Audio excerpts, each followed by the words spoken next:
প্রিয় ভিউয়ার্স, আসসালামু আলাইকুম। আশা করি সবাই ভালো আছেন। তো আজকে আপনাদের সাথে কথা বলবো খুবই গুরুত্বপূর্ণ একটি বিষয় নিয়ে। সেটি হচ্ছে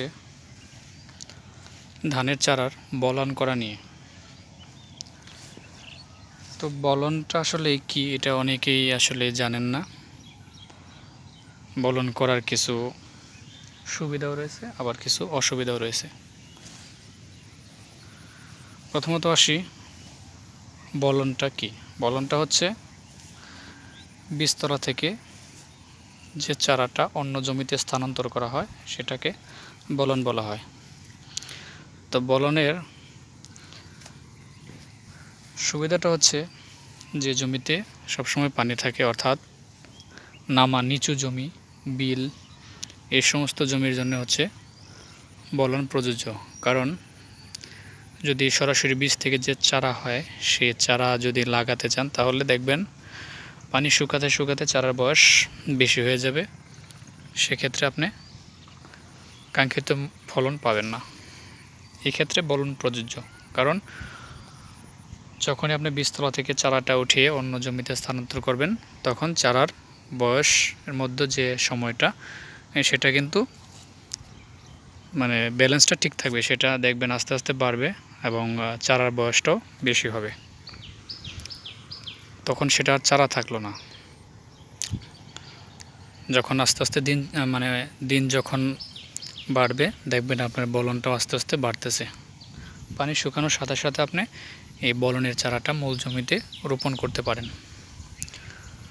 তো এটা হচ্ছে সুবিধার। অসুবিধাটা হচ্ছে, বলনের অসুবিধার সবচেয়ে বেশি হচ্ছে সেটা হচ্ছে আপনার খরচটা দ্বিগুণ হবে।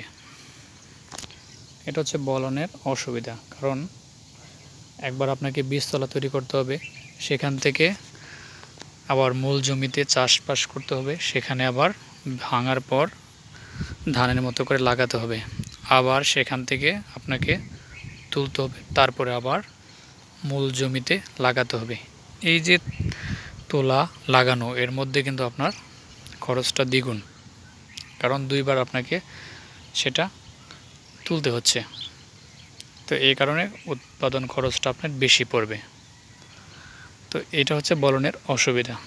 তো আমি মনে করি যে বলনের যেরকম সুবিধা রয়েছে ঠিক তেমনি অসুবিধা রয়েছে। তবে অনেকের ধারণা যে বলনে ফলন বেশি, এটা আসলে সম্পূর্ণ ভুল ধারণা। কারণ হচ্ছে সবসময় একটা জিনিস খেয়াল করবেন, কচি জিনিস থেকে বেশি কিছু আশা করা সম্ভব।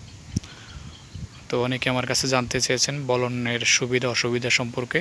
তো আমি যতটুকু আলোচনা করেছি আশা করি আপনারা বুঝতে পারছেন। তো আমি মনে করি আপনারা বলনটা ওই জমির জন্য করবেন যে জমিতে সবসময় পানি জমে থাকে। আদারওয়াইজ বলন করার কোনো প্রয়োজন নেই। তো ধন্যবাদ সবাইকে। সবাই ভালো থাকেন, সুস্থ থাকেন। আল্লাহ হাফেজ।